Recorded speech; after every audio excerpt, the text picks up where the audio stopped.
Yeah, that would be great actually.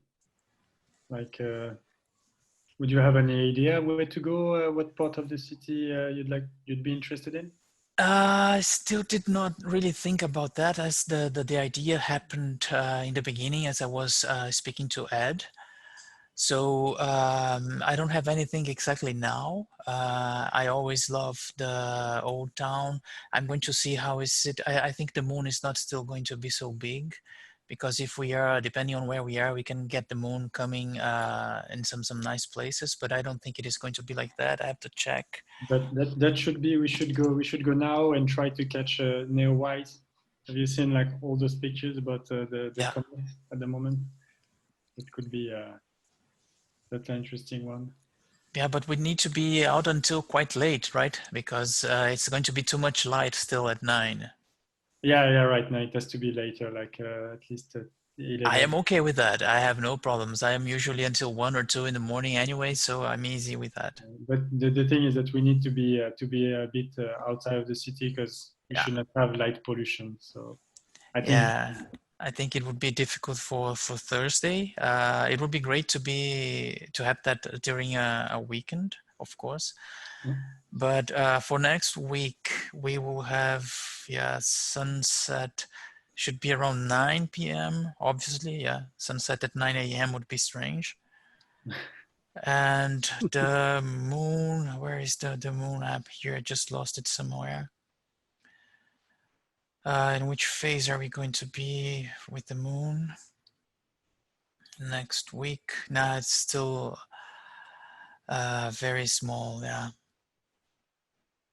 So not the best. Is this weekend how do you call this? I have no idea. Not the full moon, but the other way around. Yeah, it's the right now it's the new moon. The new moon, yeah, exactly. Yeah, so it's going to be really small. Mhm. We can't really do get the moonrise somewhere. So this has to be to wait a little bit. I don't think there are no big events or anything that we could try to photograph, so we can just pick a nice location and try to play a little bit. At 9 p.m. when we are about to finish, the light is going to be maybe low enough so we can play with some long exposures. We can try to do something in that direction. Mhm. One thing that I noted is that I have not many pictures of Zurich during the night. Perhaps it could be, I mean, good if once we go around, but after the sunset, so just to use a tripod, long exposure, etc. Yeah, I like the subject a lot. Because you were there also, we did some of those in the past. Yeah. And I think we had some very nice images in all of them. But for next week, it's going to be quite late to have really nice pictures. What we could try to do is that we can try to do some, for an example, some long exposures in which one of us is just standing still and all people are coming and going. We can play a little bit, or we can just try to go to a nice region around town and just try to get the sunset. At the viaduct, when we were there, I think 1 month ago, it was really beautiful. The sunset was incredible. But if you guys have any suggestions, I am completely open. Yeah, I always struggle to go to somewhere for sunset around Zurich when it comes to nature, because when you know what's a bit further away than Zurich, and when you get to stay around, you're like, I mean, you could go to Wettliberg, for example. That's something feasible. But the point is that the sunset is not especially in the right direction. Yep. So it's not so interesting. Sunrise could be nice, but then that's. I'm in. It's going to be at 5 a.m., but let's go. I did it already. I got unlucky. It was completely cloudy. I woke up super early. Yeah, I was like, I did some stuff anyways, but it wasn't so great. So, well, yeah, I mean, the thing, yeah, you've got to go to. Last time I saw one nice spot around Rapperswil. It's you need to go a bit high up above the lake, and you have a view over all the lake, and it's quite nice. I mean, that will not be the probably the most fantastic shot on Earth, but that could be quite nice. Could be quite nice at sunset because the sun was like really falling right at the end of the lake, something like that. It's pretty cool.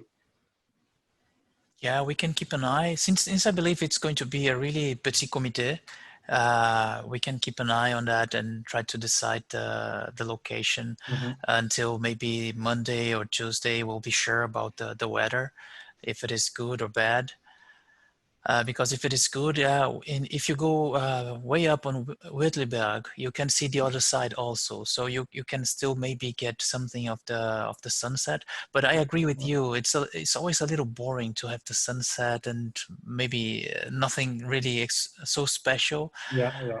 So yeah, I would say maybe around town we might have better results.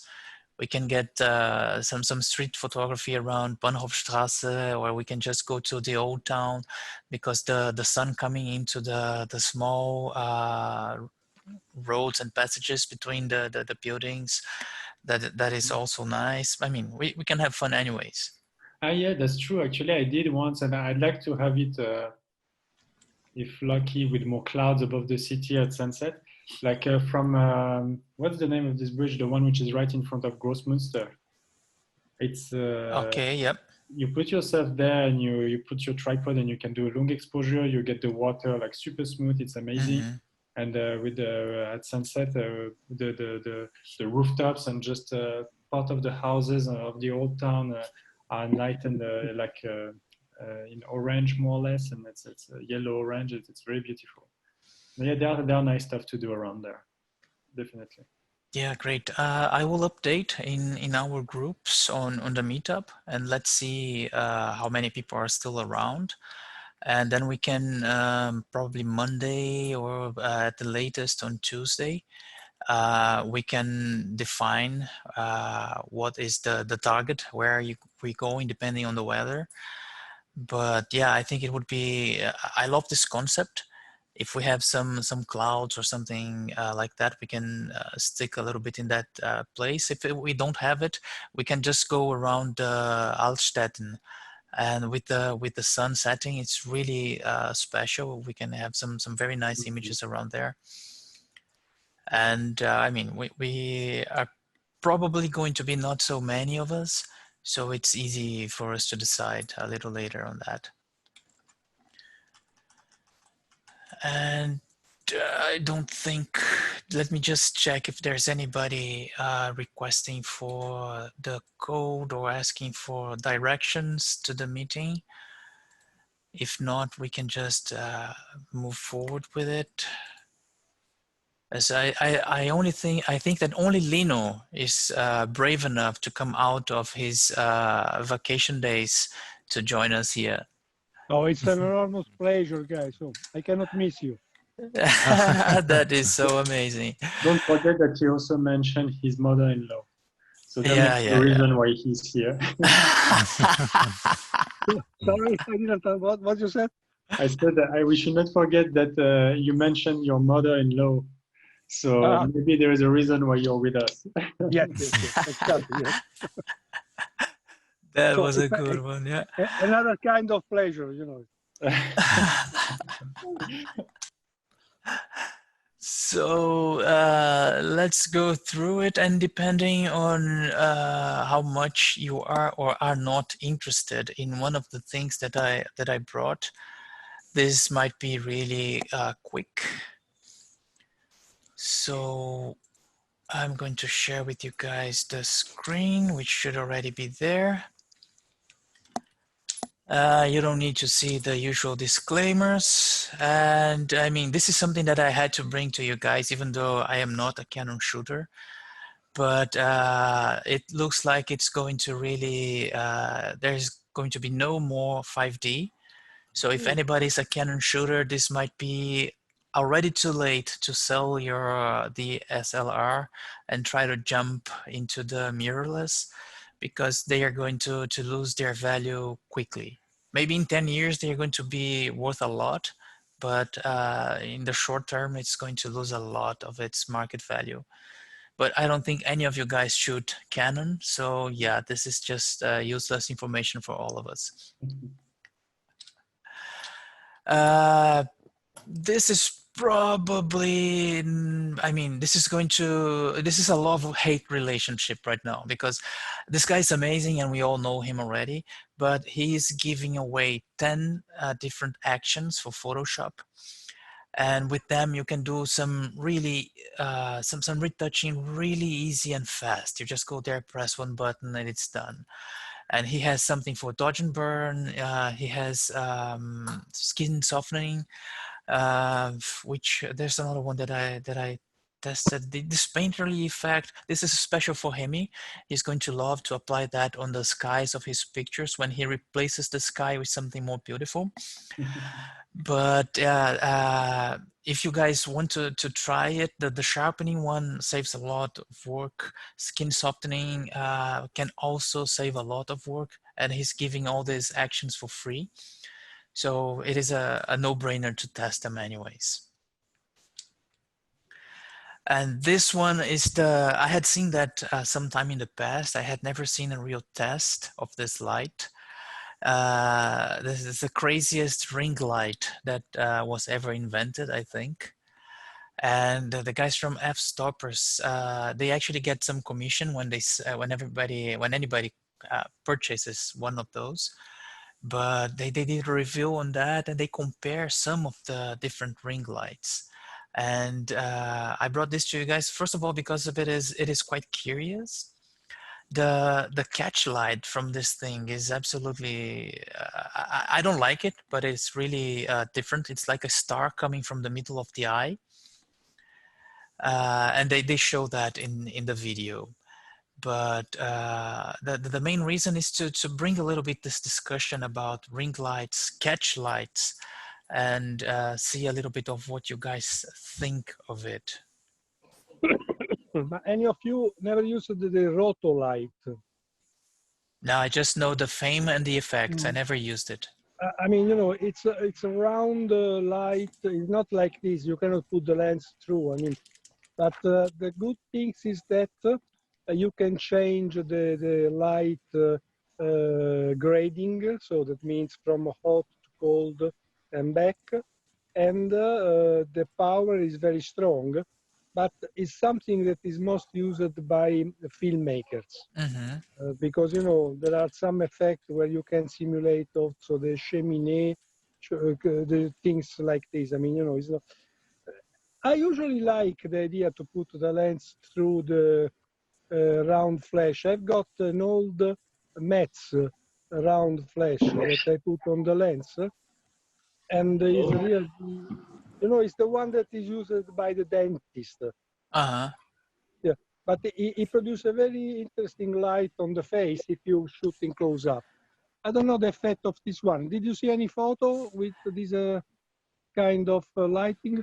Yeah, I saw from the guys that invented that one. I saw the commercials they were doing, and I watched this video from them, and they show the effects. It looks like the person has a star coming from inside the eyes.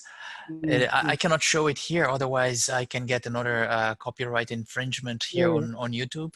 But you guys can check the link of on the video and see how it is. I'm going to try to share with you just how the light gets. I'm going to see if I can open it here and share just one scene of the Catchlight. And meanwhile, we can say hello, Antonio. Oh, sorry, but as I'm on holidays, I never know if I get on time to the base to join, so I didn't want to RSVP and then not show up. And if being in the sea, you cannot really send messages, so that's why I showed up at last minute. But yeah, but hello everyone. Hello, Antonio. Hey mate, instead of saying sorry, we are happy that you, even though you are during your vacation, you joined. You and Lino was with us at some point. He was showing the palm trees and everything. That's amazing. And you, where are you? I'm in Villamor in Algarve, in the marina. Yeah. Okay. Sorry, guys. Yeah, let's talk about something else. It's amazing. Everything is great. I will share with you guys the effect of that light, Lino, that you were saying. Just give me a second so I can find myself here on Zoom. And now you guys are probably going to start seeing me, and I will get you something better in the sequence. So this is the Catchlight that you get from this. Yeah, okay. I mean, that is not my cup of tea because it takes away from the portrait itself. That's the same thing from the ring lights for me. I don't like it because you get that very strong thing around the iris, and it takes away from the photos for my taste. But people seem to love this. It is an effect from Photoshop, or what it is that? No, it is from this crazy ring light that you can see now. This is actually a light that people created to make portraits. Okay, okay. So this thing, this star, is actually like a lamp. Is like a light, right? Is a light. Exactly. Yeah. The ring lights are usually these round lights that you put the lens through it, and they usually give a round catch light on the iris. And this one takes it one big step forward because it makes this crazy, I don't know, star effect, or I don't know, I don't even know how to call that. I mean, no, I don't really like it. I mean, you know, I don't like the portrait without any shadow. So you know, it looks like looks like a selfie portrait. I mean, you know. Yeah, it is a little extreme to my taste. That It's is more not what I like. interesting if you put it in background and then you put a reflector to take the light from the lens. But as backlight, you know, can be something like angel or something like that. It's not bad. But if you have to put it on the back of the model. Yeah, that's a nice idea to try. Yeah, because you will have the lines with light and also the round. So because you see the gray on the back is not nice. I mean, it doesn't. And also, I don't like the idea of this face. No, you know, it's a nice tool, but not useful for us. Yeah. I don't like essentially is that those stars in the eyes looks like something artificial. I don't know. Yeah. Doesn't fit at all. It's distracting. Yeah. I mean, but it still doesn't fit. The rest of the light, I actually like the picture. It's kind of a right emphasis, but yeah. Yeah, it's very soft, and as Lino said, you have almost no shadows. So it's very specific, and you have to like this kind of everything is lit. Light, yeah, that's a light for a commercial of I don't know, lip or makeup artist, something like that. I mean, you know. In this case, it's a commercial to fire your makeup artist because she did a very lousy job. Yeah. Yes, that's right. Yeah, but I brought this one not only because it is quite curious, but because these guys they compare some of the ring lights, and you can see their effects on the video, but also because of this chat about ring lights. And that's why I brought this other video too. Maybe for many of you, this is going to be too basic, but this guy, I really love him. He's very good at teaching.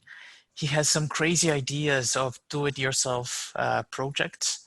Some of them are quite funny and very useful. And I've got a lot of tips from his channel, and he's very funny too. So it's nice to watch. And he has this one just talking about catchlights, why are they so important, and some of the considerations that he has of what makes or breaks a photo according to his ideas. So this is also a nice video to watch if you are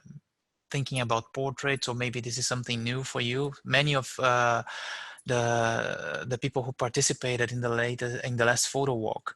They said that portraits are something that they wanted to train and try a little more. So this is why I brought this videos, because this is a little bit of the basics of the portraits. And the catchlights, they are absolutely fundamental, in my opinion, to a good portrait, especially if you consider it in studio. If you are outdoors, okay, it's a little bit different. But he talks a lot about catchlights and what you could do or should do, in his opinion, to make them better. This is not exactly in the same subject, but something that I liked, the way the guy explained. Again, the guy from PHLEARN. And he compares, he edits the same portrait and he sharpens the same portrait using 2 different techniques on Lightroom and on Photoshop, and he shows the results side by side. I was quite happy to see that exactly what I use, which is Photoshop, the high pass filter, but made with an adjustment layer and brushes and everything, is what he selected as the best result. But it's really nice to see the difference and to see if you just go to, for an example, Lightroom, that is the top left image, and you just put the sharpness to 30, 40% or whatever. If you're talking about portraits, it really makes a mess out of skin, as you can see on the top left. So it is something to consider if you are editing some portraits.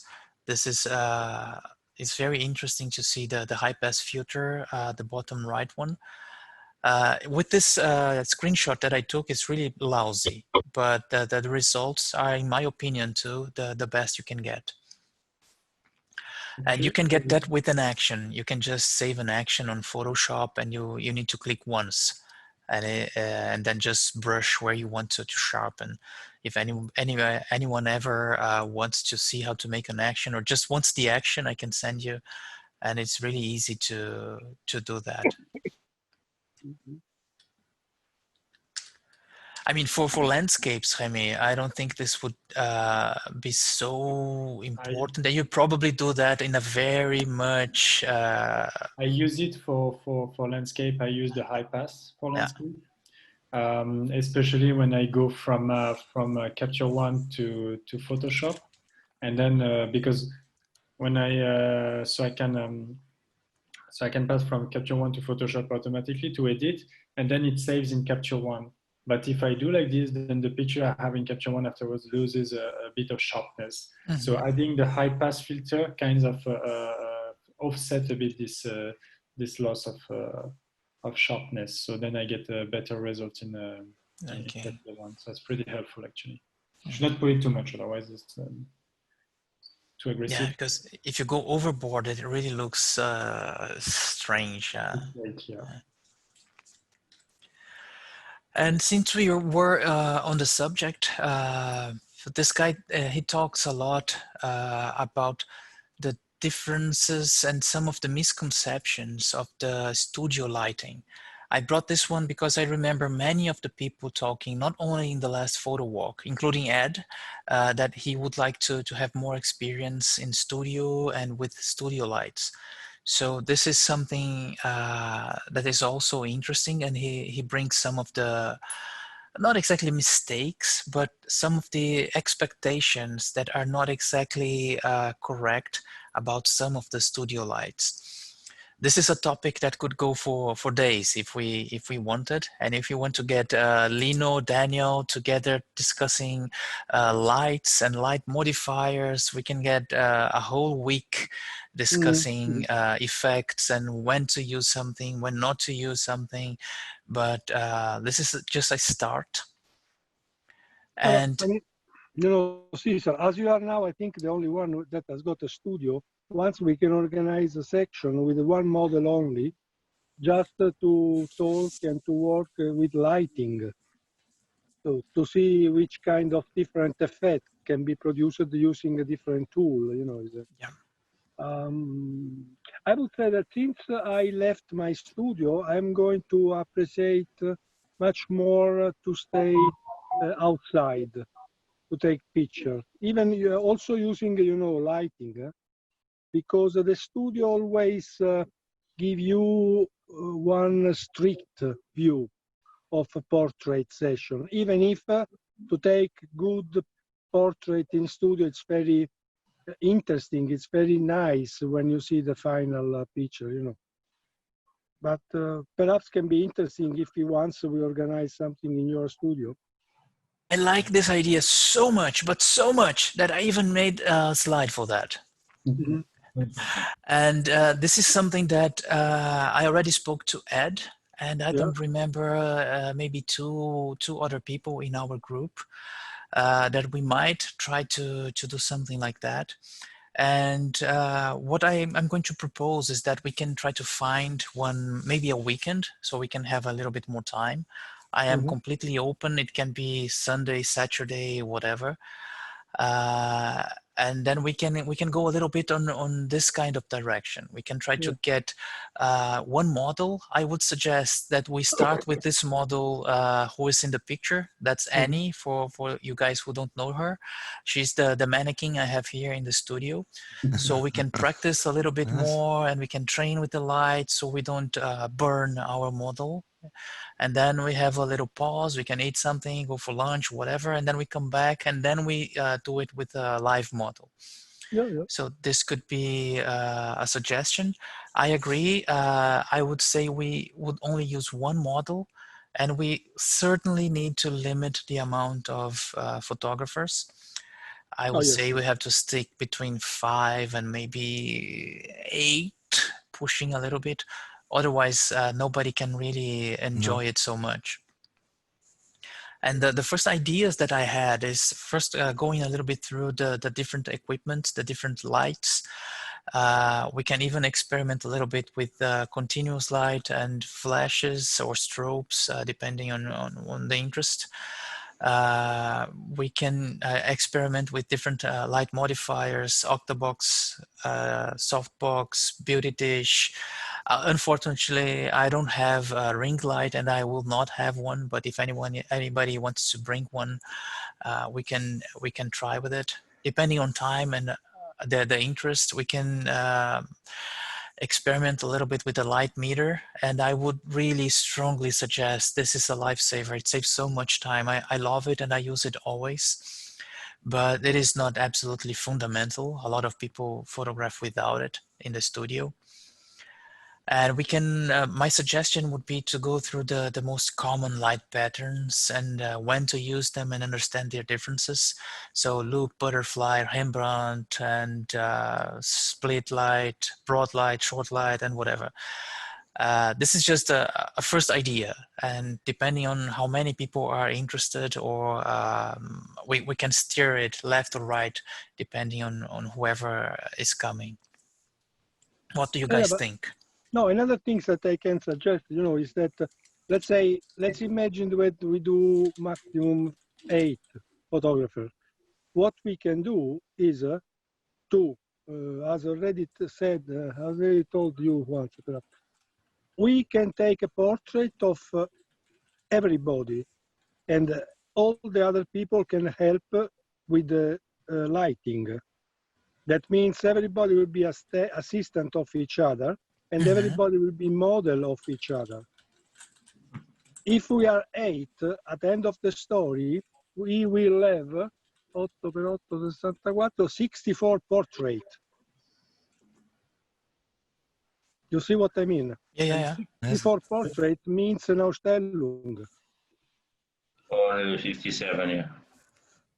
8x8 should be, if we are 8 and we take 8 portraits each, how many portraits are? Yeah, because one is not taking the photo from himself, so we understand what Antonio said, but it's a lot of portraits. Yes, but I think 57, if I'm not wrong. Yeah, no, that's 56. It's 56, yeah. 56, yeah, 56. Okay, I mean, that's already a lot. Okay, someone, I only put the idea. You have to do the math. yes. Okay. Excuse me. No, I think 8 persons is way too much. I think about 5 persons, maybe 6. But I'm also in another club, and we once in a while we make pictures, and it's always a maximum of 6 persons, and even that is very much. I think 8 is definitely too much. I think Maybe it's a little 5 bit or too 6. much. yeah, Yes. okay. But Because otherwise we cannot really enjoy that much, and we have to limit, because imagine 8 people shooting during 2 hours. You have to really limit the amount of time anyone has to do anything. It's quite a lot. Yeah, I would say 5 is it was the golden number I had in my mind. yes, I Maybe think so doing too. 6, so if anybody cancels last minute, we still have a nice number. But I would say so. So if you guys are interested, shoot me a message or raise your hand or clap your Yes, hands or scream or whatever.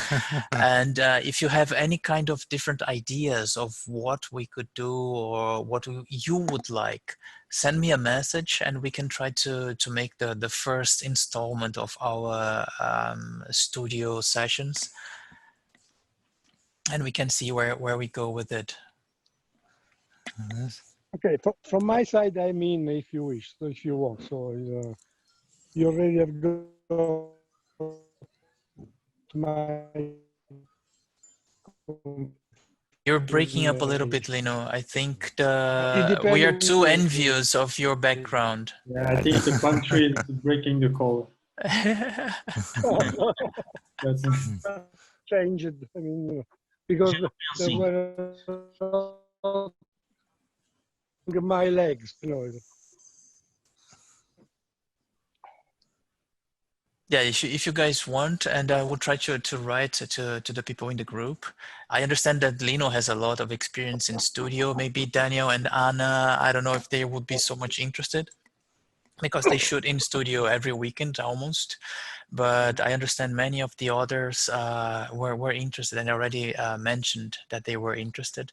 Yes. So yeah, I'm definitely going to try to put it together, and we can try to make it happen maybe by the end of August or even a little bit after that, because of the good weather. Everybody wants to enjoy outside, and staying in the studio is not the most delightful experience when it's sunny and warm. Yes. So maybe September should be better to aim for that. unless we do photo shooting and then we have an apéro afterwards to catch up for the weather. That is even better. We can just go, the river is not far away from the studio. We can just go there and enjoy by the river. Exactly. After the shooting, for instance, because if it is a limited number for studio, maybe I would give my place to someone else. But if then you go do something, some apéro or something afterwards, I will join you for the catch afterwards. It's just because I enjoy more photography outside, like Remy does, or landscape, or even on place like Viaduct or even Scape, but outside rather than studio. So if you limit to 5 or 8, I don't want to take my place to someone who might actually take more advantage. But I'm happy to join afterwards, you guys. Yeah, that would be great. That would be great. Let's make the 2 steps. Very good ideas. Antonio, we understand you don't want to be our models. Probably I'm not even that good for that. So anything, you just get the benefit if I don't show up, right? No, let's leave the photographer working. Don't worry. There is no such thing as somebody that is not good in pictures. It's just a photographer that did not make an effort. Yeah, I like the last point you draw on these slides. I mean, about the light meter. It's still an amazing tool. I agree with it. Mate, I mean, it saves so much time. I have seen so many tutorials on many places, including some of the big pros. They say, no, you don't need it. You just go there and take a test shot and then you adjust.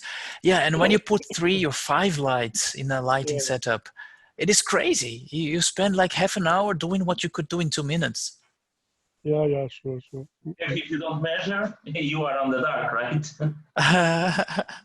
Yeah, you are on the dark with your lights. That's perfect.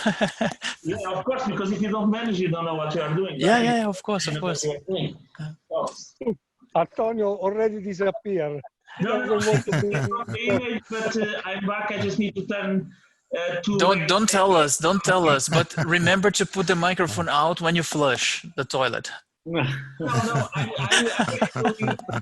actually changing the settings of my aircon because it's too cold here now. You know what I mean? And if you guys are with too much time to waste, I just got the latest from Creative Live, and we have from Sue Bryce again. She's going to tell something about posing and lighting, and she is absolutely an amazing teacher. And specifically, lighting is not so much, but posing, she is phenomenal. She knows how to direct a person, and she knows a lot about posing. So I strongly recommend, if you guys haven't yet seen something from her, she is fantastic. The other two, I have no clue, just the subjects were interesting to my eye, and that's why I highlighted them. But the one from Sue Bryce, I would definitely recommend to check if you guys have the time. As usual, it stays open and free for, I don't know, 48 hours when it's online.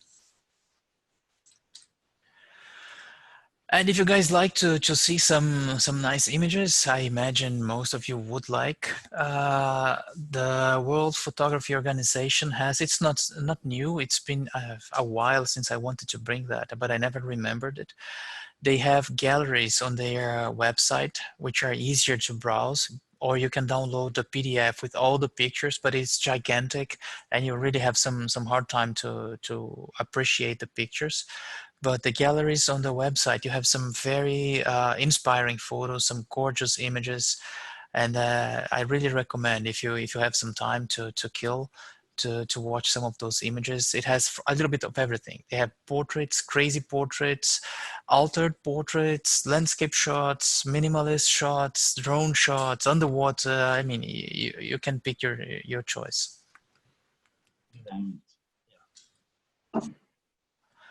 Well, this one for the Photowalk, I think I mentioned to everyone. I don't know if Antonio heard it still.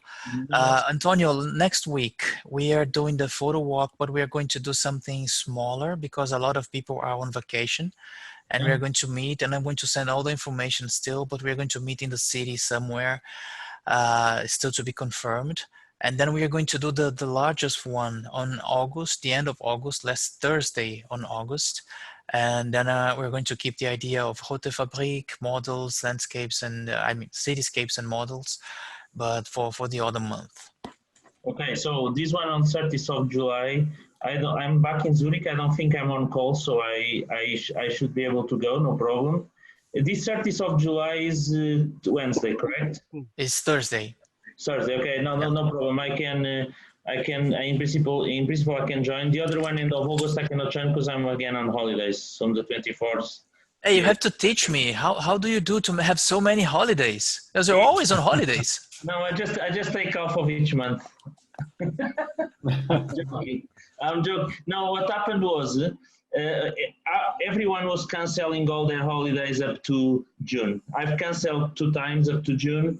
And then the organization I work for, they said people need to book all their holidays by the end of August. So everyone started to book holidays like crazy.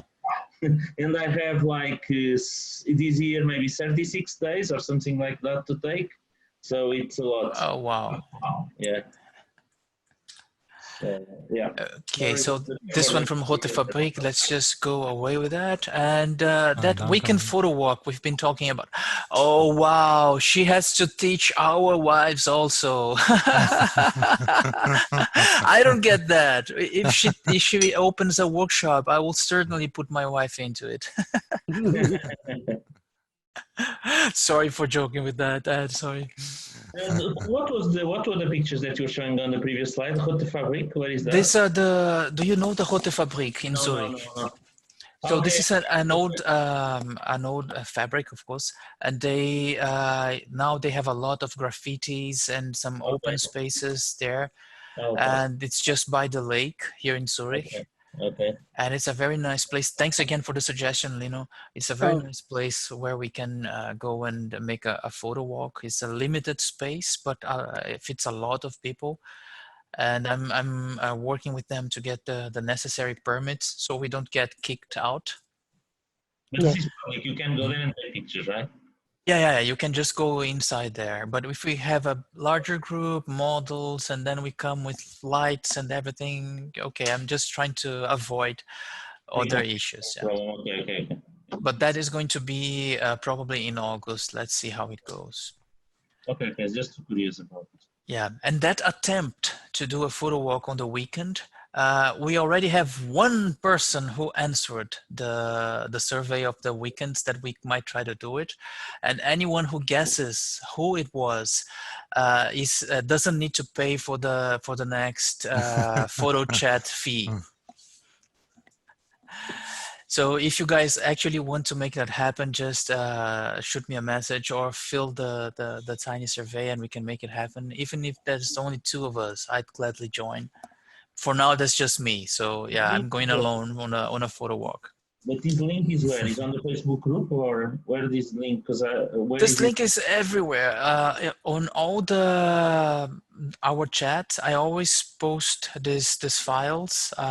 You can find the link on the Facebook group, on the blog, where I always post this file and all the links. But I will send them again maybe tomorrow. I think I'll be able to make it. No, tomorrow is going to be complicated. I'll try my best to put it online tomorrow by the end of the day. So you'll have the link there too. And Facebook is for sure, yeah? Yeah. It's always going to be also on Facebook, yeah. Perfect. And this is one thing that we've been discussing a lot in the last, I don't know, all our chats. And we always discuss a lot about these 3 software alternatives. We've brought some time on the past from Topaz Labs, and we always make a little bit of fun that Lightroom is okay, the past, and CaptureOne is the new big thing.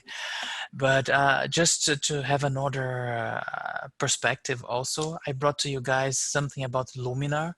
I don't know how many of you guys have already seen or tried Luminar. No, never heard it. I've tried it. It's I think it produces quite incredible result. To be frank, it has like an AI integrated, which is if you want to do impressive stuff, let's say, that can be nice. If you I don't know about modeling and stuff like this, but for landscape you can do fancy stuff. Yeah. The thing is that my experience with it was very poor because my laptop, I think, was a bit too old, and it required so much power that I needed I don't know 3 or 4 seconds in between each picture just to see them, just for them to appear on my screen. So I gave up. And you were editing on RAW, right? Yeah. Yeah, it suffers a lot with RAW files. It's not only because you're using a Mac, I mean, an old laptop, but it requires a lot of processing power for RAW files. And this is a very big critique that many people have against them. But so most of you guys can understand it. Okay, so this is a similar concept, but much more evolved than the software from Topaz that I brought in the past. They have some modules that are similar in some ways. They use AI to produce the best results for some of the edits. And they have the same idea of looks that you can just apply to make these crazy filters to try to make a difference on the images. But imagine that this is really way more than I showed you guys on the Topaz. I wrote to them if they would give us some sort of test or anything because they don't have it. They only have the 30-day money-back guarantee, but you cannot try it for free as far as I could tell. So I wrote to them and asked if they were willing to give us a test of some sort for the whole group, but so far no reply. And what's interesting about it is that they use AI for most of the adjustments. So imagine that you have those filters, but they are multiplied by the artificial intelligence, and so they are applied in a very more evolved way. The edit you can get with them, they can be as quick as just clicking one button, as many people do on Instagram filters. They go there and just go clicking like crazy until they find one filter that makes it beautiful. But you can also have a lot of control. And if you think about what you are doing, you can get, as Remy said, you can get incredible results very quickly with less editing than in many of the other software I've tried. For an example, they added skin in you will have the link in this file that I will send you guys tomorrow. If you watch as they added skin on portraits, or as they added the sky on some landscapes, it's so quick and the results are so good. It is really impressive. And it can be used as a Photoshop plugin. So you can just keep your workflow and you can just access this plugin from inside Photoshop, which is very nice. What I think is complicated about this one is it's yet another software. Okay, it's just like $70 and then, but if you add like $70 for this and then $300 for CaptureOne, the subscription from Adobe and I mean, you can buy a house at some point, because you have to upgrade your computer because it doesn't take so much. You have to upgrade your hard drives, and then I mean it builds up. But it can be really nice. And how many software do you use in the end? You just stick with one and the other ones you end up not using I them would so say much. one or two. Maybe you use one other one that for some specific things, but you don't use so many of them in a day-to-day basis. It's too much. So I totally agree with that. And this one, it is probably not for everyone, because some of the adjustments that you will see there, yeah, they're not exactly, or they are either too simple, or they go too far, or they are not going to give you so much control on some things. But I would still consider it, because it really has some amazing results for some things. And as Remy said, if you edit raw with it, be prepared. Bring your coffee, find something else to do, install Candy Crush on your phone, I don't know, do something, because you will need something to do while you wait. It can be really, really tough on the processing. World Wide Wide. Yeah, yeah. I selected. Sorry, go ahead. I just wanted to say bullshit. No, please. I just wanted to say if you've got a Mac, normally you won't have too many problems. The Windows, maybe. Depends on the PC. PC is very performant. Yeah, I mean, this is probably something on the software also, because they need to improve a lot on some of the things on the software side. And one of the considerations is that as they had to use AI, they not only have to process the photos, which is already a heavy thing to do with the computer, but they also have to have the AI computing whatever crazy thing you want to do. So it's quite challenging for the computer. Just as a question, Remy, on your MacBook, do you have a dedicated graphic card? No, I have a MacBook Air. Okay, that makes I mean, no jokes about Macs and PCs anymore, but this makes a huge difference. Yeah, I mean, for Luminar, because I read a lot that actually, and so many videos that the guys are saying for photography, the processor is the most important thing, because graphic card is not really used for photography software, rather for video. I'm not so sure about Luminar because of the AI. I don't know. I don't know about this, about the dedicated card. I do believe it helps, because many of the photo editing software, they improve a lot on their benchmarks. I mean, you can test your computer on some Lightroom benchmarks, and if it has a dedicated graphic card, it really improves a lot. Maybe it doesn't use it for all the calculations that it has to do, but on many of them, it should really improve the results you get. The question is, the software using only the CPU, or the CPU and the GPU? Exactly. Depends on how it's programmed. Depends on how it's programmed. If it's not using the GPU, it doesn't make any difference. But if it's using, yes. Yeah. And some graphic cards have double CPU, double GPU, the dual processor, and that would make a difference, a huge difference. Yeah. What I believe is that not all the calculations that Luminar, CaptureOne, Lightroom, maybe not everything that it has to do will benefit from the GPU. But I understand that many of the operations do benefit from it. And this could be a big difference. But I understand carrying a MacBook Air is just phenomenal because it's tiny, it's light, it's easy, the battery lasts forever. But yeah. I mean, I'm planning. I mean, I have to change it because it's started to be old, and I think I will go for a 16-inch or something like this, something a bit Okay. more.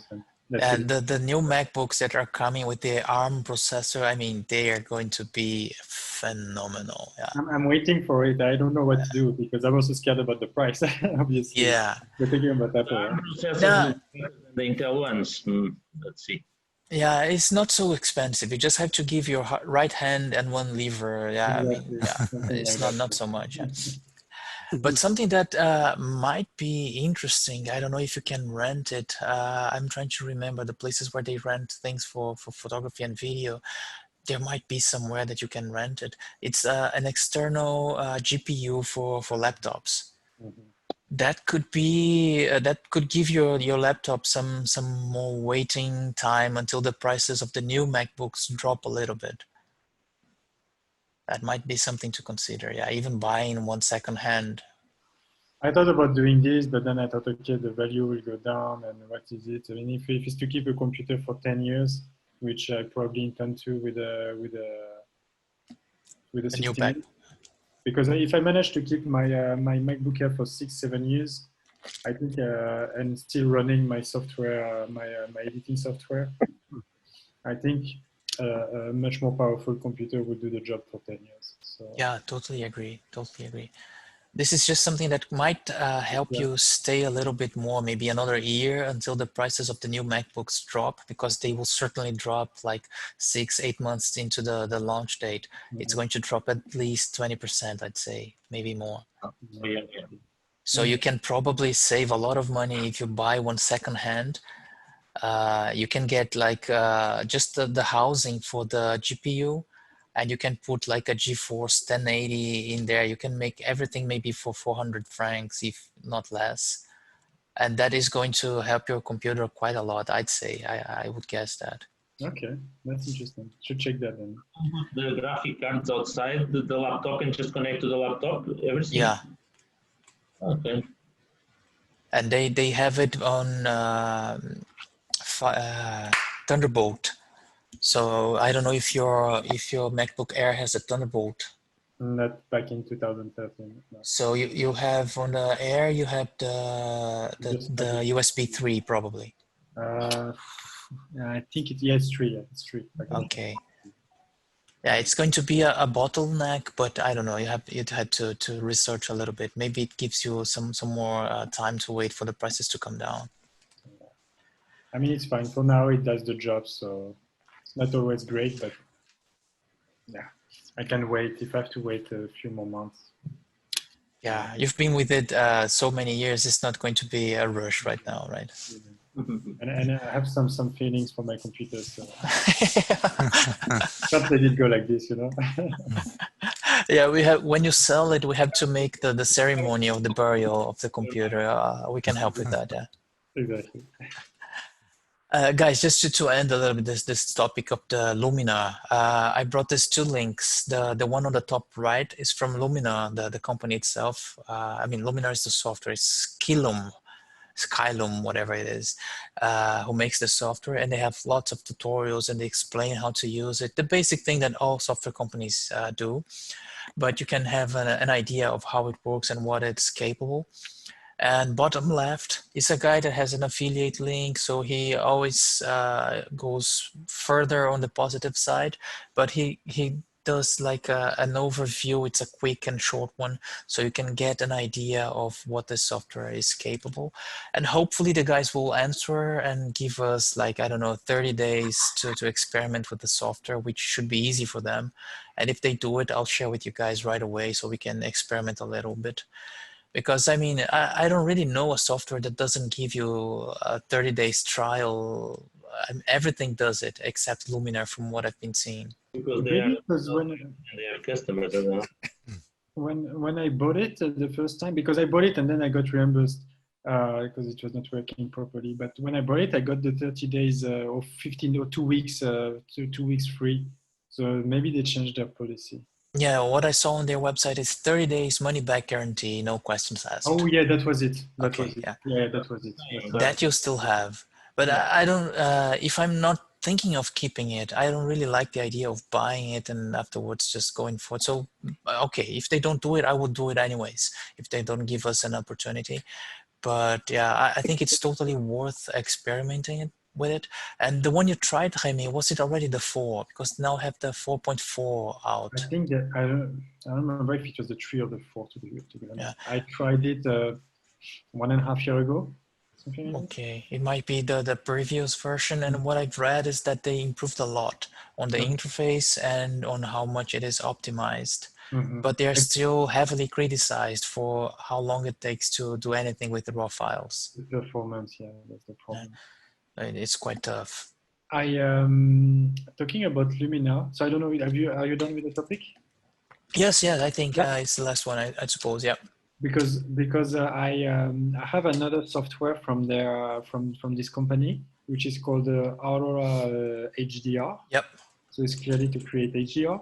So this one I bought it and I use it less frequently now, but you can really play quite well and do pretty fantastic stuff with it. You need to master it a bit because the automated results it gives you in the first instance are kind of crazy. It gives you stuff that don't look like the reality anymore. But if you play with it, you can catch, you can bring back the colors and the style to a more realistic view, and then you can arrange the picture as you want and have a quite nice result. If you guys are interested, I could show you how it works. It's pretty easy to use and it's pretty straightforward. And then after you basically got an editor like Lightroom or CaptureOne and all the same thing. You can change contrast, lighting, sharpness, whatever. And so if you guys would be interested, I'd be glad to show you. I would love it anyways. And we can always do the model we did with Daniel sometime in the past. We keep it for the end.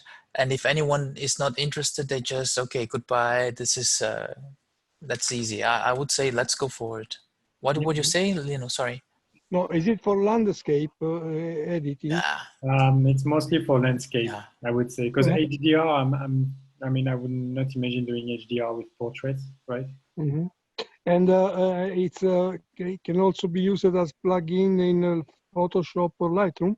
Yes, definitely. Okay, no, I will have a look. I will have a look at it because it's not an expensive software, and I think it's like 40 or 50 francs. It's really not expensive from what I remember. I think it was or 60. I don't remember, but it was not expensive. So can be interesting. Yeah. For street photography, it's pretty cool. I used it for street. It can give very nice results. So. Oh yeah. Okay. Yeah. No. I will have a look at it. I mean, it's interesting. Okay. You know, during the pandemic period, I took so many pictures of landscape that now I'm interested to improve a little on that. Cool. Yeah, Aurora Hdr without any kind of promotions of discounts or whatever is 99 francs. Oh, 99. If you get a bundle, Luminar 4 and Aurora Hdr, they have 156 on their website. But I already discovered sometimes there are some other websites that sell it with discounts. Mm-hmm. So let's see how they reply to my message to them. If they give us any kind of benefit, I will share with you guys. But I would definitely be interested in seeing how you use Luminar. Yeah, sure. Yep. Let's do this maybe when we have a bigger crowd so that people can discover a bit more as well. So maybe more in like probably 2-3 weeks. And I mean, up to you. I don't care. I can also present it several times, but maybe once with more people is better as well. Yeah, let's do that maybe mid-August, and let's see how it goes, how many people are still on vacation or are back. Mm-hmm. And we can keep watching the the RSVP and see when we do it, because it would be a shame to not have so many people benefiting from it. Mm-hmm. I totally agree. Yeah, I'm glad to do so. So moving on, this is a subject that I don't know, maybe many of you will not be interested if you guys don't want to go in depth onto it. I know Ed and probably Antonio, who are a little bit more with the bits and bytes. You're more familiar with the bits and bytes of everything. Probably for you guys, it's going to be like explaining basic math.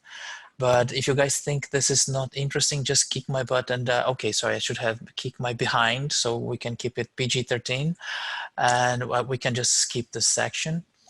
But this is something that for the most antique of us, except Jaime, who still use Lightroom, I really have many issues with speed.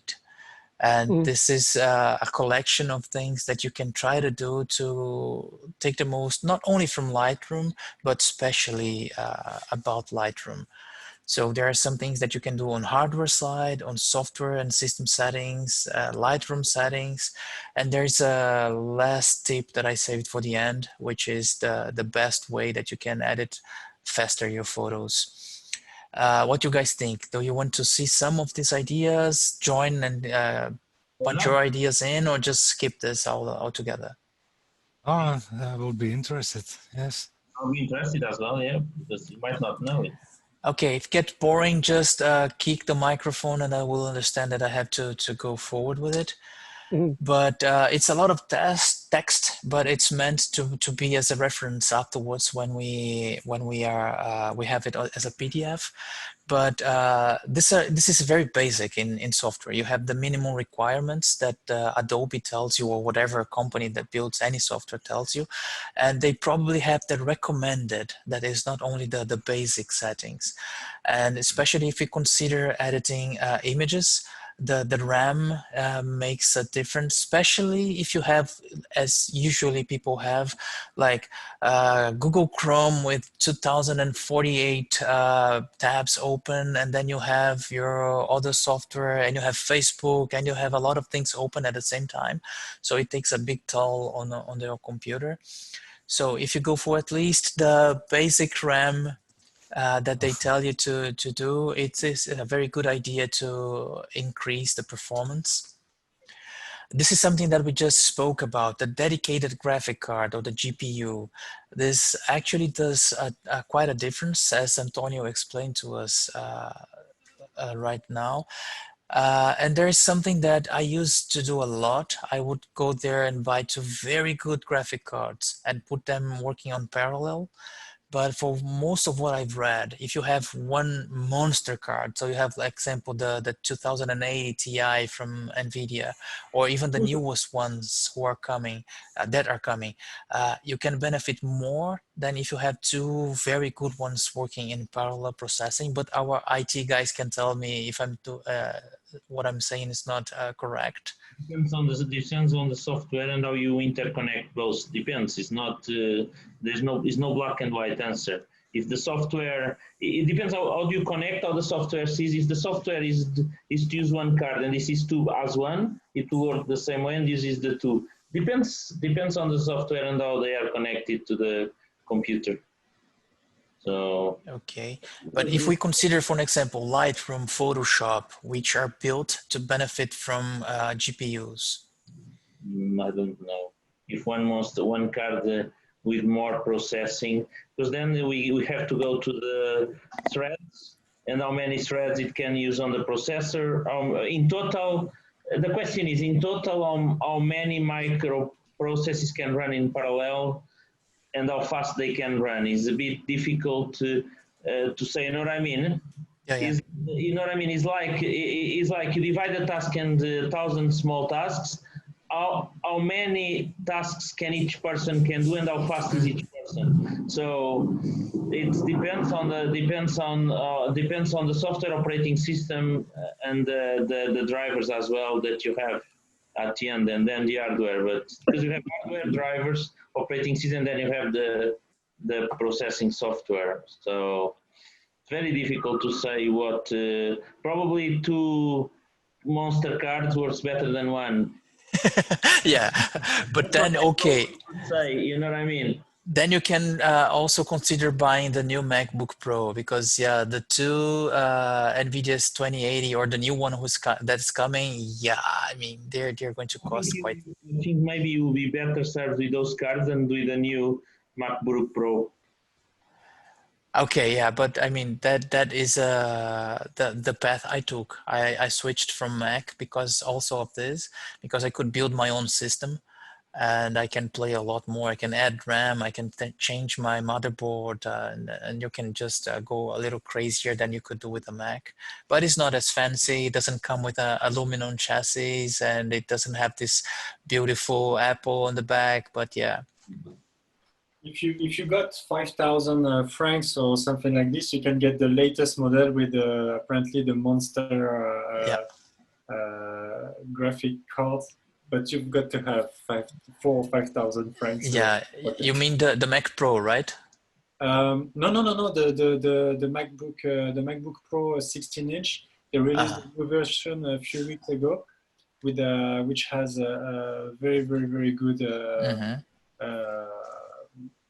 graphic card. And I saw the tests. Apparently, it's quite impressive. It's quite quicker than the one the most powerful one it had before. And but it costs a fortune. It's like 600 francs or 700 or 800. I don't know. It is brutal. And if you take the next step, that would be the Mac Pro, the absolutely beautiful, amazing, fantastic, and everything. You can get to 20,000 easy. Yeah. But for those prices, you go to something like a gaming computer like Alienware. Yep. You go to an Alienware, you probably get much more, because it's 32 gigs of RAM, has 2 graphic cards on an architecture made to be completely parallel, independent of the software, and you get much lower price. The problem with, I'm going to tell you the truth, the problem with Apple is like Louis Vuitton, is fashion. You are paying 500% for. Steve Jobs told it publicly. He told it publicly. It's not secret. I don't know more than anyone. He told it publicly. They charge you 600%. Sorry, 600 or 7 or whatever percent for the fashion. If you go Alienware, you are paying almost technical, because Dell stuff. So in the Alienware is one. Asus has all the there's other alternatives on the gaming space that probably you can get the same power for that by less money. Because why should I pay for something that is fashion? You know what I mean? Just fashion. Unless I want a fashion, I like it. If I like it, it's different. But if I'm talking about strictly technically speaking, hey. I'm not gonna pronounce myself on this heated discussion. This is a very tough subject. I mean, you get there is not fashion, but there is a design. There is the sourcing of the components, and there's a lot to this discussion. But I totally agree, Remy. Let's not go into Canon versus Nikon. Otherwise, we are going to be here until tomorrow, and we are not going to be friends anymore, right? Exactly. But I totally understand, Antonio, and that is the route I took, because I actually knew how to build my system, and I built my own system, and I saved quite some money. What I have today is probably equivalent to some version of the Mac Pro, and it costs like 1/4, 1/5 of the money I would need to pay for that. But you have to put this work into it, and not everybody is willing to do it. It's messy at times, and you could, even if that was ever possible, I would never say that it is possible, you could even install Mac OS on this kind of computers, and they run amazing, if somebody would ever do that. I've seen installing Windows on Macs, but you can probably do the other way around. Yeah, I would never say that anybody has ever done it, but it runs amazing. Definitely. The operating system is really good. Is that I agree. Yeah. And it's built on, it started from Linux, right? Or Unix actually. So yeah, it is made to work good. Yeah. Not as good as Ed goes with it, with the keyboard, but yeah, that is a goal I have in life. Yeah, someday I will be just a little bit of Ed does with the things on the keyboard there. And something that for me made a huge difference, coming back to the, let me share it again because I stopped. Oh, it's already there, sorry.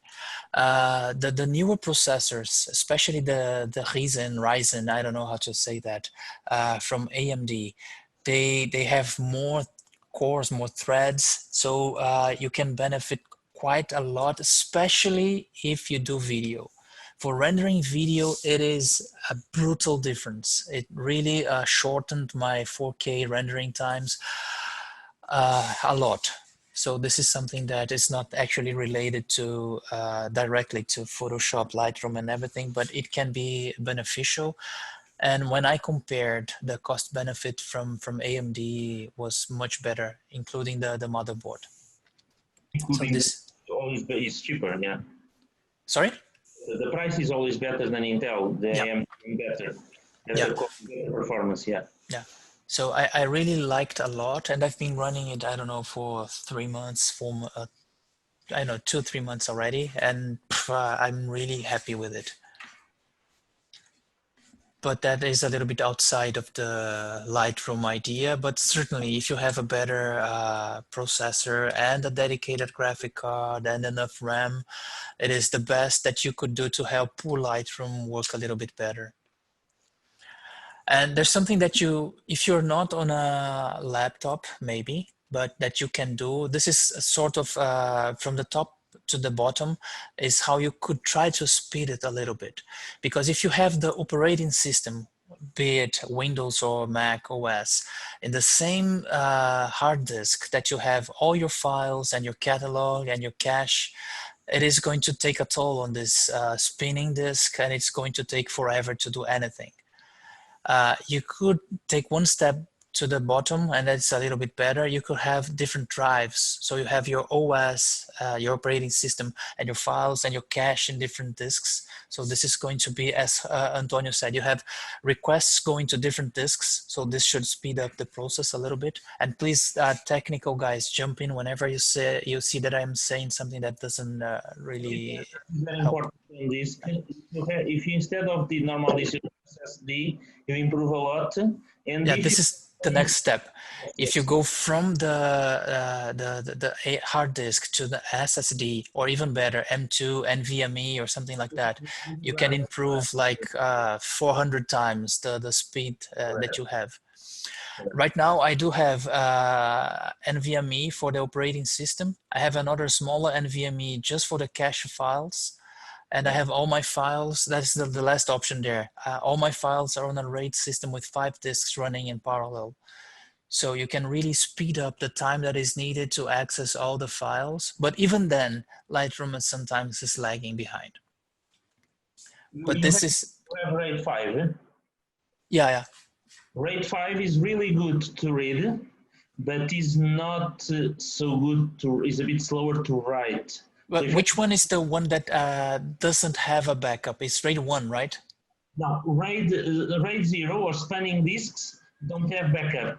RAID 1 is a mirror. Mirror is the best for writing and reading. Yeah. RAID 5 is as good for reading, but less good to write because he has to kind of spread the bits across the 5 disks. Yeah. So this one that doesn't have the backup is what I have on my workstation.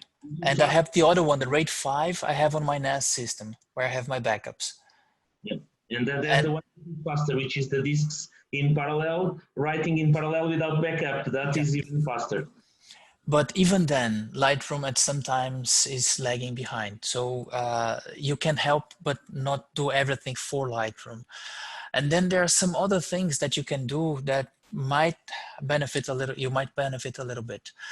You can optimize your system, and this is something that not many people do. For example, on Windows, you can go to Mac, or you can do that too. You can go there and take away all those fancy animations. When you put a window down, it goes and clap your hands and sing something, and then it goes to the toolbar. So there are a lot of things that you can do, and you can ask Antonio and Ed about advice for that, or just go on YouTube and ask for tutorials, because there are many of them. I'm not going to spend your precious minutes going through the crazy ideas you can do. How many animations you have the worse, so keep it simple and you'll be better, and you'll have better performance on your PC. There's a lot of things that you can do with that to help it. Something that I don't know, many people don't consider. If you have your disks occupied more than 50%, they are starting to get more in trouble to retrieve the data from your disks. So if it's starting to get too much occupied, consider this. This is quite cheap nowadays. Consider changing it for a larger capacity disk. It helps quite a lot. Because they get fragmented, and that actually, if you don't have at least 30% of this space, usually you cannot really defragment properly. So even to then defragment, you need to have at least 30% capacity or a bit more. Yeah. And so that nobody afterwards complains with me, if you ever do this defragmenting thing on the disks, only do that if you use Windows and if you use old disk that has a spinning disk, the HDD, because on SSD you should not do it, and Mac doesn't really need to have that done because it does it sort of always for you. It's much more advanced, I mean. The OS is. You see what I'm telling you? I'm not saying about US. I'm just saying the price they charge for the price they charge for Foxconn hardware, which is the same as Dell and HP uses. Let's go Canon and Nikon again. Yeah. I'm not gonna answer so that let's skip that and keep friends. I'm tired of being right. Good one too. Something that you can actually do on Lightroom that will at least seem faster for you. You can, when you import any images there, you can already tell it to build smart previews and one-to-one previews. And then you just leave it there and go do something else, play Candy Crush or complain about Mac versus Windows. And when you have this kind of previews, you can go on a configuration on Lightroom and you can tell Lightroom to add it on the previews. What is going to happen, it's not going to open the full raw files. It is going to use only these previews to do all your edits. It is not going to change the quality of your files in any ways. And the end result is always going to be exactly the same, but it's not going to show as beautiful on your screen. But this might help you a lot if you have too many troubles trying to edit on Lightroom.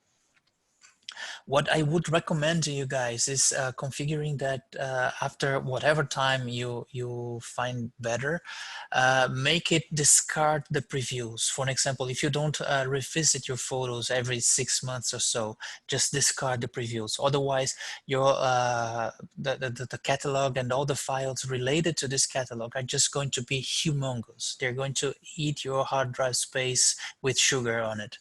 So this is something that I would strongly recommend that you guys do. If anybody has any other ideas or think this is just boring, just let me know. No, I mean, I was really hearing about your discussion because I am really the worst expert in this group, I think, about PC and all the things that you are discussing. So in September or in August, if you are there, I would really need your help to come to my place because I've got a lot of problem with my huge file that have to work in Lightroom, etc. And when you talk about 50% of space free on the hard disk, to me is a dream. That means I am not really the best one to put hand where I cannot do, things that I don't know.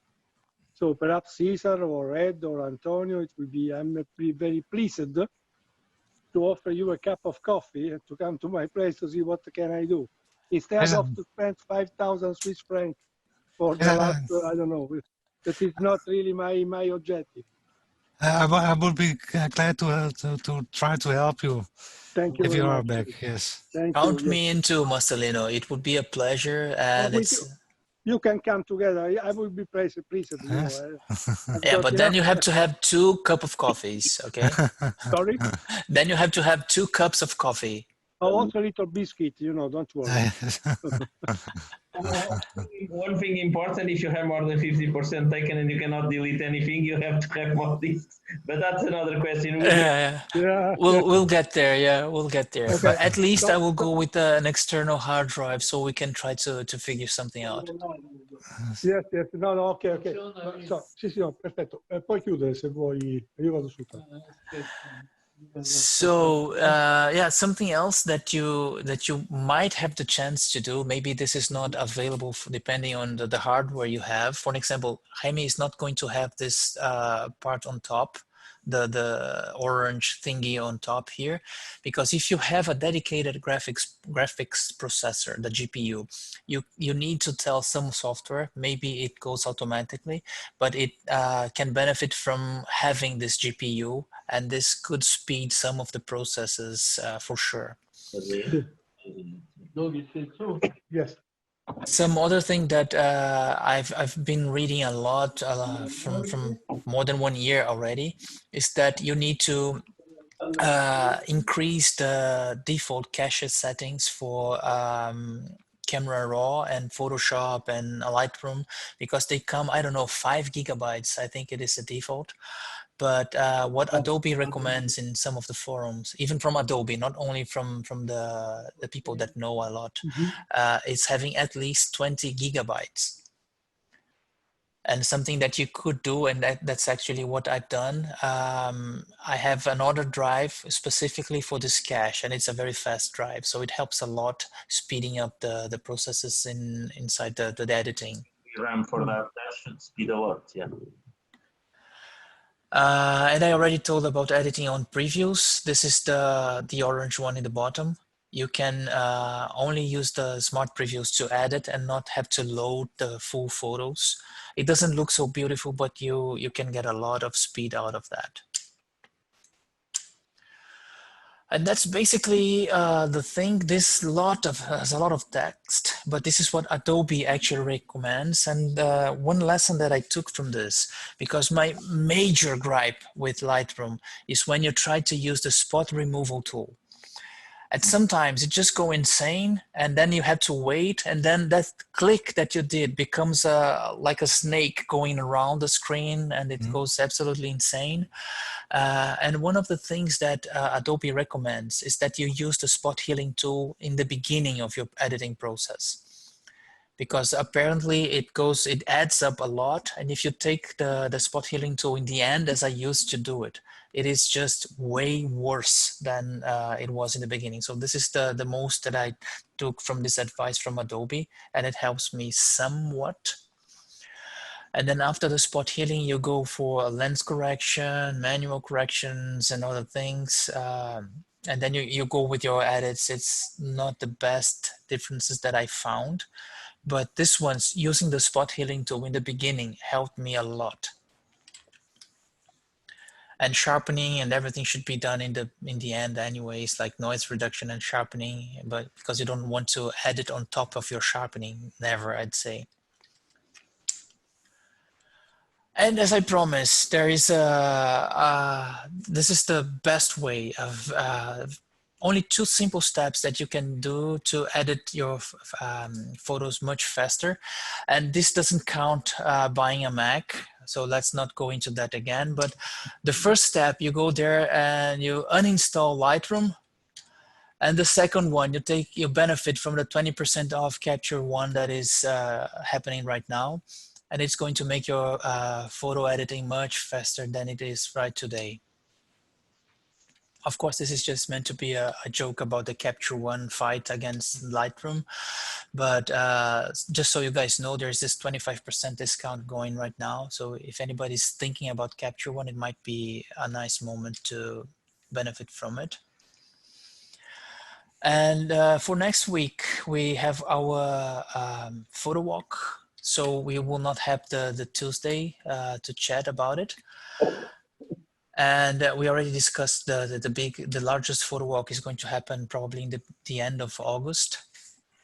And if you guys have any other suggestions for in 2 weeks when we join again the virtual chat, I'm all open. Otherwise, we will have our photo walk on the next Thursday on the 30th, and I will still share the details with you guys. If you have any suggestions also, please just shoot a message on the group and we will make that happen.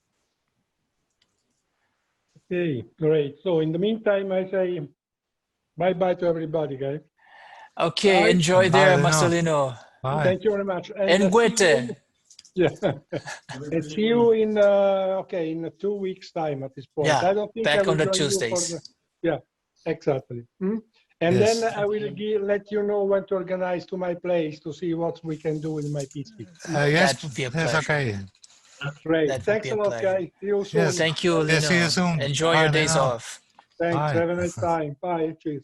Bye. So guys, if you have any other ideas, anything that you would like to suggest, add, or whatever, just tell it now. Otherwise, we will meet whoever is in town next Thursday for a photo walk. You send the details, correct? Sorry? You will send the details for that thing. Yeah, I will send it. I will send it. It will be in Zurich, probably around Old Town, depending a little bit on the weather. But if you guys have ideas or suggestions, just shoot messages in the group and we can try to organize it together. Perfect. Yes. I have one very small thing for the Taggerbase project. I'm working on a following project. I'm learning a new language called R for data science. So then I will have the possibility to do something with all the data that's collected. But it's still very new to me. But I'm working on. I will work on a following project for the Taggerbase keywords. Wow. And for the guys who didn't keep an eye on what Ed was doing with Taggerbase, I actually had the pleasure to help him in a pilot of the latest version of Taggerbase, and it is already so much better. It has evolved so much from the first one that he showed us. Almost everything is already automatic, and it just generates the keywords for you. You just go there and you have to import the metadata. This is all you have to do. And then all the keywords are already inside your catalog. It is really, it deserves maybe another chance to be shown here, but maybe we have to wait for this Taggerbase 3.0 that you were editing. No, you don't have to wait for that. It's a separate project. It's just for do something with all the data. Actually, it's a separate project from Taggerbase. Okay. Yes. And what kind of things would you do with the data? It would be interested if I could find some correlations. For instance, a photographer takes many, like to take many portrait photos with a blue background or something. It would be nice to discover certain rules, and then for discovering of that kind of rules, there's a special computer language called R. To me, it's also new, but a new. I know people who work in data warehouse software are using this kind of software, so that could be from interest. But of course, it's for me it's totally new. I have to learn a lot, and maybe in a month I can tell you more about the results, if any. Yes. That sounds great. And for me, C was advanced enough, and then you are already on R. Oh wow! R, yes. But I'm still not on Z. Oh wow! Yeah. Yes. Okay, yeah. When you have more, we would love. I would love to have you share that, so we yes, can yes, see of course. where are you going with your next "Let's Take Over the World" project. Yes. Okay, guys, so if you have any ideas or suggestions for the next meetings, and especially for the photo walk on next month, just shoot a message in the group and we can have a group discussion about it.